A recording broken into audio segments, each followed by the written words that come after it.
Porque nunca la profecía fue traída por voluntad humana, sino que los santos hombres de Dios hablaron siendo inspirados por el Espíritu Santo. Esta declaración del apóstol San Pedro nos confirma por qué podemos ser reavivados por la palabra del Señor. Porque las profecías no se originan en la mente humana, sino que se originan en la voluntad soberana de Dios y revela, muestra esas profecías a través de sus siervos, los profetas. Para dedicarnos hoy al capítulo 9 de Daniel, pidamos antes la bendición de Dios. Padre nuestro que estás en los cielos, te pedimos que nos bendigas al meditar en tu palabra. Lo pedimos, lo agradecemos en el nombre de Jesús. Amén. El capítulo 9 de Daniel nos presenta una oración de Daniel. Dice que corría el primer año del reinado de Darío, un medo que llegó a ser rey de los babilonios, cuando yo, Daniel, logré entender ese pasaje de las Escrituras donde el Señor le comunicó al profeta Jeremías que la desolación de Jerusalén duraría 70 años. O sea, había una profecía de un tiempo de 70 años y que él ahora iba a entender porque Dios se la iba a explicar. Entonces dice, me puse a orar y a dirigir mis súplicas al Señor mi Dios. Y además de orar, ayuné y me vestí de luto y me senté sobre cenizas. Esta fue la oración y confesión que le hice. Señor, Dios grande y terrible, que cumples tu pacto de fidelidad con los que te aman y obedecen tus mandamientos. Hay un reconocimiento de la soberanía de Dios.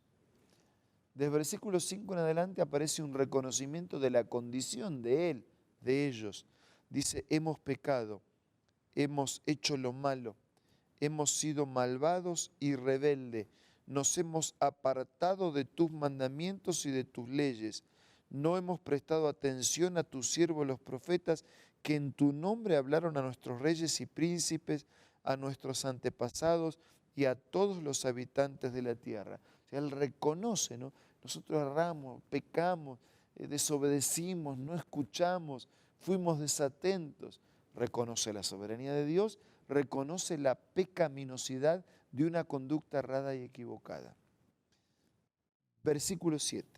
Pero Señor, tú eres justo. Nosotros en cambio somos motivos de vergüenza.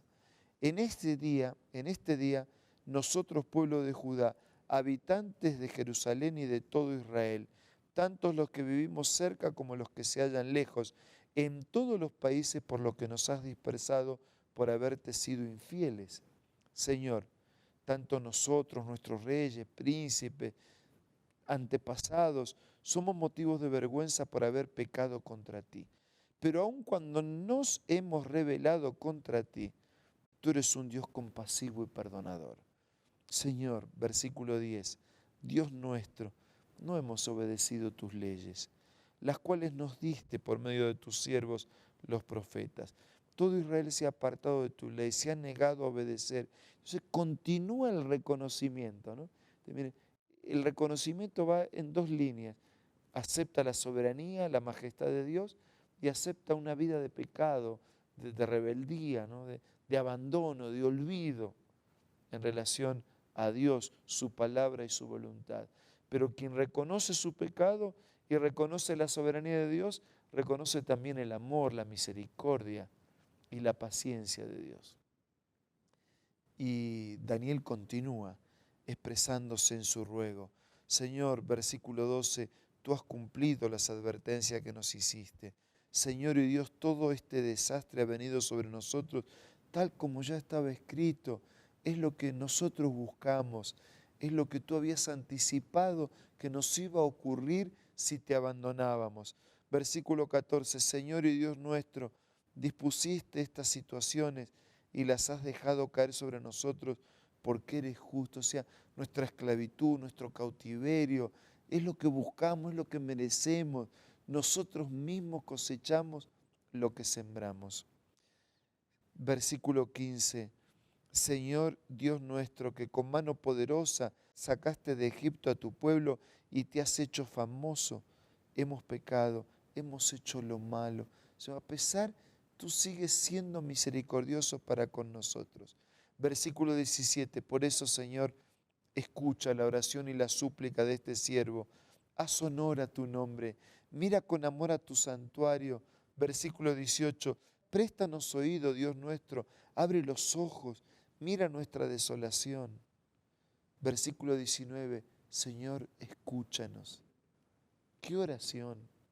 Algunos cuando buscan a Dios le reclaman a Dios que Dios no cumple, que Dios está lejos, que voy a creer si Él cumple. Y Daniel hace al revés. Daniel dice, lo que sufrimos es consecuencia de lo que cosechamos. Nosotros estamos mal. Señor, perdónanos. No te pedimos justicia, te pedimos misericordia. Justo es que suframos. Justo es esto que nos está pasando. Es lo que nosotros buscamos. No te pedimos que hagas justicia, te pedimos misericordia. Yo seguí hablando, versículo 20, orando al Señor, mi Dios, le confesé mi pecado, el de mi pueblo, le supliqué, se acercaba la hora del sacrificio, dice, y me hizo la siguiente aclaración, Daniel, he venido en este momento para que entiendas todo con claridad. Tan pronto como empezaste a orar, Dios contestó tu oración.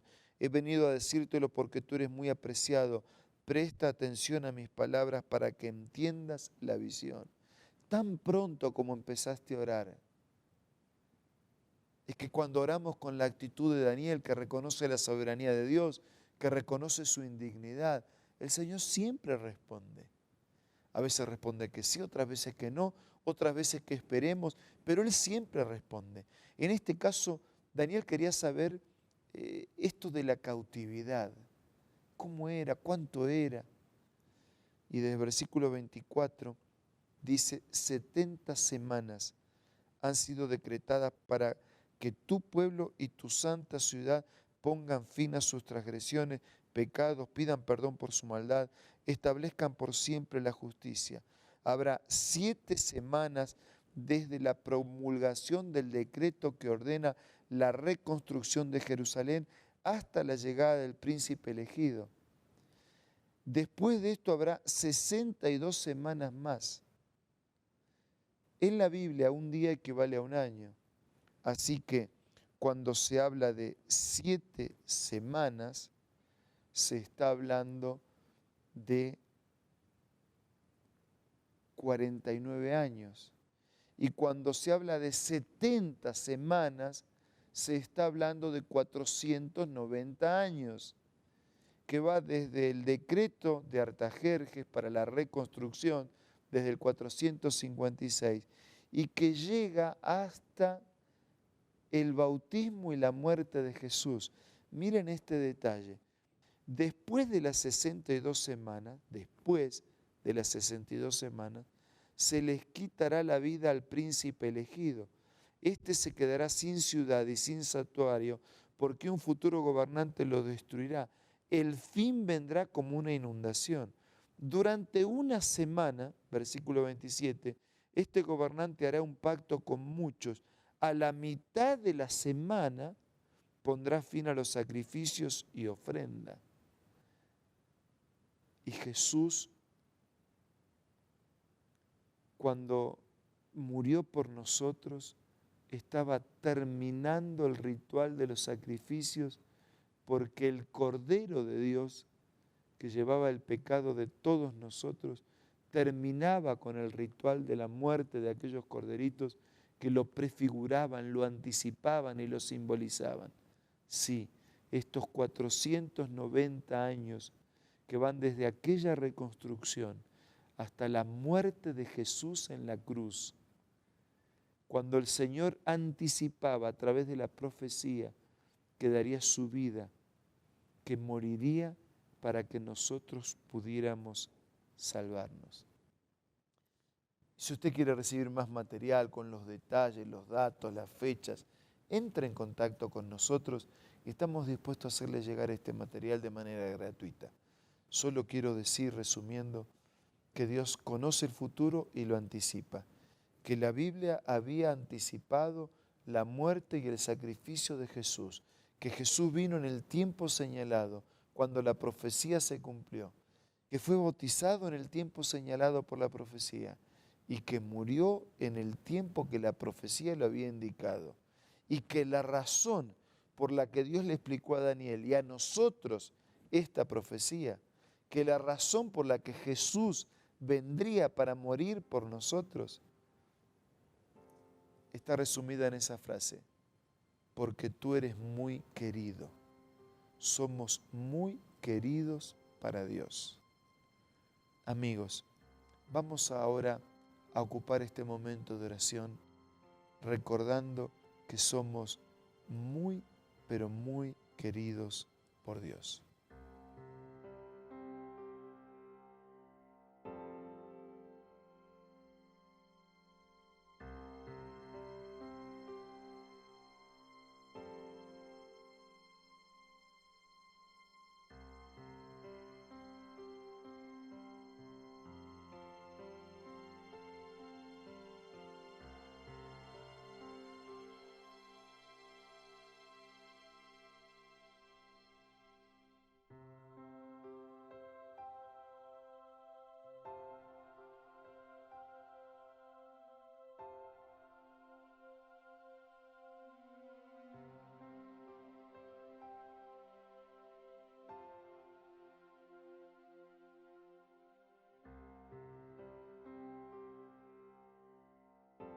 Señor, gracias por las profecías que anticipan tu sacrificio, que anticiparon tu sacrificio.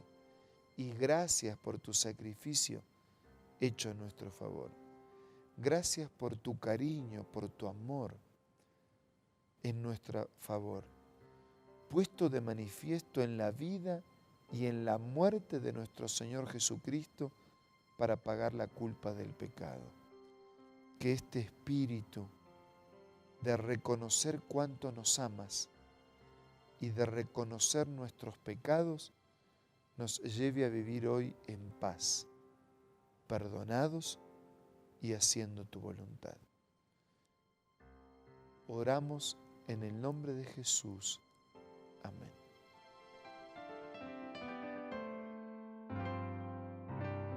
La Biblia, la palabra de Dios, es una carta donde nuestro Creador expresa su amor hacia la humanidad. Es una recopilación de textos que en un principio eran documentos separados, escritos por varias personas, todas ellas inspiradas por Dios. Primero en hebreo, arameo y griego durante un periodo muy dilatado y después reunidos para formar la Biblia cristiana. Está dividida en dos grandes secciones, el Antiguo Testamento con 39 libros y el Nuevo Testamento con 27. En la Biblia se desarrolla la historia de la salvación de Dios al hombre. En toda ella hay una línea conectora que une todo, Jesucristo. Es el personaje principal de la Biblia y el cual trae la revelación definitiva de Dios. Es considerada también el manual de nuestro fabricante.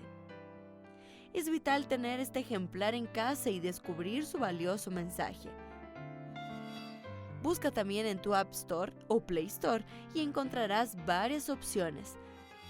No olvides descargar también el aplicativo Reavivados por su palabra y sigue la secuencia de su lectura. La Biblia es la palabra de Dios. Amigos, muchas gracias por acompañarnos en este día. Nos reencontramos mañana para seguir juntos siendo reavivados por la palabra del Señor.